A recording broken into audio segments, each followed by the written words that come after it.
Dahil sa turo ni Jesus sa kanyang sermon, sa bundok tayo'y natuto sa salita ng Diyos. Pinakita niya sa gawa ang pag-ibig niya sa Ama.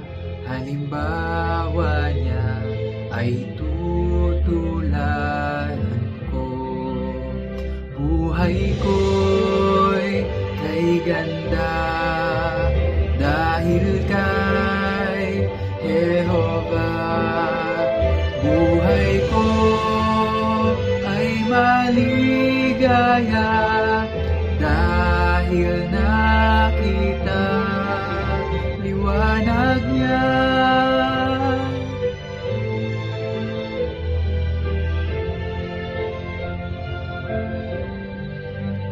Huwag mag-alala, mangamba, dahil tayo ay may Ama na naglalaan ng ating kailangan.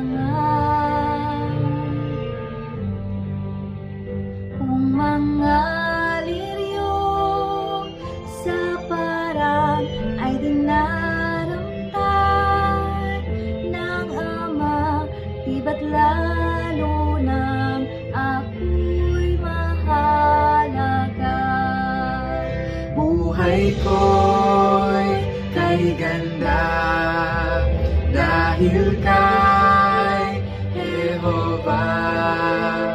Buhay ko ay maligaya dahil nakita liwanag niya.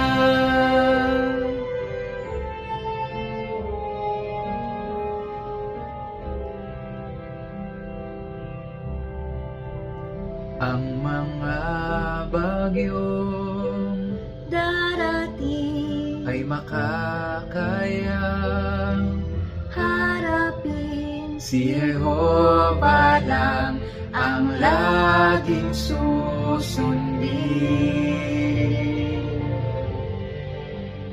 at sa pagpili ng daan ang makitidhan. Susundan, may pag-asang buhay na walang hanggan. Buhay ko'y kay ganda dahil kay Jehovah.